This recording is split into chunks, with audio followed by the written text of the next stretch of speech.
आज Republican party of इंडियाच्या वतीनं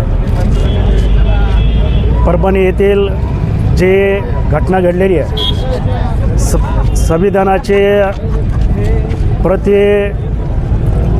त्यांनी तोडफोड केल्यानंतर ज्या ठिकाणी परभणीमध्ये जे आंदोलन झालं, ज्या आंदोलनामध्ये सूर्यवंशी नावाचा युवक पोलिसाच्या मारहाण प्रकरणी त्याला अतिशय पोलीस लोकांतो मारहाण झाली, पण पोलिसांनी जे गुंड पाळले त्या गुंडाकडून सुद्धा त्या सूर्यवंशी नावाच्या युवकाला मारहाण झाली आणि त्याच्यामुळं त्याचा मृत्यू झाला। आणि आज रिपब्लिकन पार्टी ऑफ इंडियाच्या वतीनं आम्ही या जिल्हाधिकारी कार्यालयावर आम्ही भव्य असे निदर्शन करत आहोत। पहिले आमची अशी मागणी आहे की जे पोलीस प्रशासनातले जे अधिकारी आहेत त्यांना तात्काळ डिसमिस करा, त्यांना आपल्या सेवेतून त्यांना निलंबित करा अशी आम्ही मागणी केलेली आहे। दुसरी, बीड जिल्ह्यामध्ये अतिशय एक वाईट घटना घडलेली आहे। संतोष देशमुख नावाचा जो युवक आहे, सरपंच आहे, जो 18 पगड जातीला घेऊन जाणारा जो सरपंच आहे, त्याची निर्गुण हत्या झाली।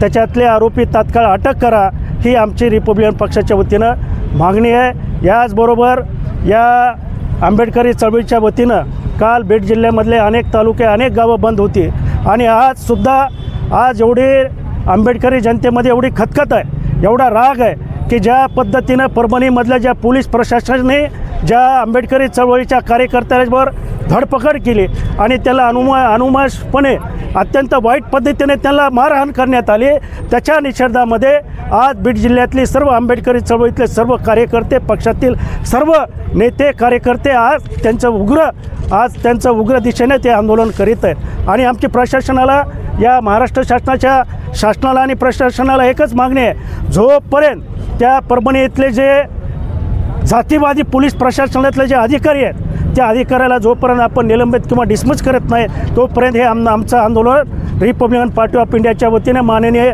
नेते रामदासजी आठवले यांच्या वतीनं हे आंदोलन चालूच राहील असे आम्ही या ठिकाणी सर्व कार्यकर्त्याच्या वतीनं आम्ही या ठिकाणी या पोलीस प्रशासनाला आणि या इथल्या शासनाला आम्ही सांगू इच्छितो आहे। तुम्ही आता जो उल्लेख केला 2 घटनेचा, त्या घटनेबद्दल सध्या हिवाळी अधिवेशन सुरू आहे नागपूरमध्ये, मात्र सरकार कुठल्याही प्रकारची दखल घेत नाही। विरोधकांनी याला बायकॉट केलं, म्हणजे निघून गेले, ते मुद्दा पुढे घेत नसतात। बरोबर आहे, जोपर्यंत परभणीची घटना असेल किंवा बीड जिल्ह्यातली मसाजोगची घटना असेल, जोपर्यंत या दोन्ही घटनेला न्याय देत नाही तोपर्यंत महाराष्ट्रातली जनता रस्त्यावर उतरून आंदोलन करेल आणि ज्यांनी कुणी बायकॉट केला असेल त्यांनी या आंदोलनाला धरूनच, महाराष्ट्रातल्या जनतेच्या भावना धरूनच त्यांनी आज सभात्याग केलेला आहे।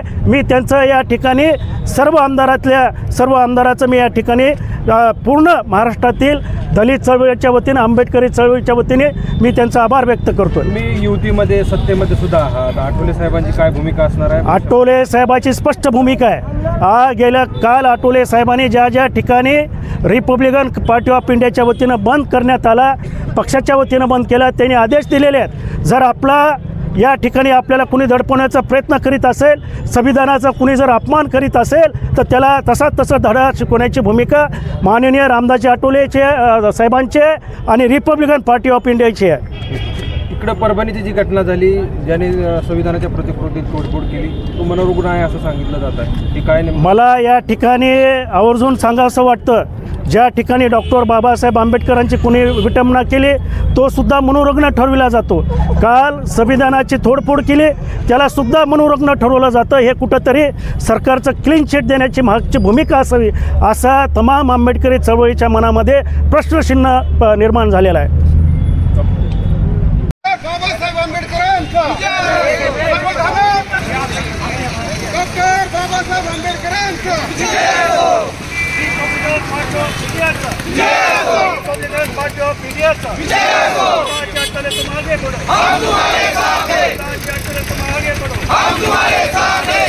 सूर्यवंशीच्या कार्यकर्त्यांना फाशीची शिक्षा झाली, सरपंच संतोष देशमुख यांच्या कार्यकर्त्यांना फाशीची शिक्षा झाली पाहिजे।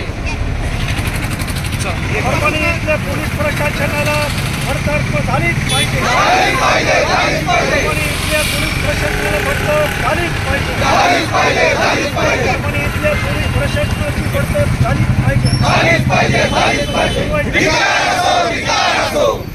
परभणी जिल्ह्यातील जे घटनेचा निषेध जाहीर निषेध असो. अरे जय भीम जय भीम जय भीम जय भीम अरे जय भीम जय भीम जय भीम जय भीम या परभणी पोलीस प्रशासनाचा या परभणी पोलीस प्रशासनाचा श्रीपतीकर पाटकर मीडियाचा सोमनाथ सूर्यवंशी प्रकरणाची यासाठी चौकशी झालीच पाहिजे. सोमनाथ सूर्यवंशी प्रकरणाची यासाठी झालीच पाहिजे. कशी नाही देशमुखाच्या मारेकऱ्याला फाशी झालीच पाहिजे. देशमुखाच्या मारेकऱ्याला फाशी झालीच पाहिजे. श्रीपतीकर पाटकर मीडियाचा रामदास आठवले साहेब तुम आगे बढ़ो, हम तुम्हारे साथ हैं. पूज्य कागदे साहेब तुम आगे बढ़ो, हम तुम्हारे साथ हैं. डॉक्टर बाबासाहेब आंबेडकरांचा जय हो. भारतीय संविधानाचा जय हो. भारतीय संविधानाचा जय हो. मारेकऱ्याला फाशी झालीच पाहिजे. झालीच पाहिजे. फाशी झालीच पाहिजे. झालीच पाहिजे. बापू के आगे बढ़ो, हम तुम्हारे साथ हैं. श्रीपतीकर पाटकर मीडियाचा जय हो. अरे वो दलित पोलीस प्रशासनाचा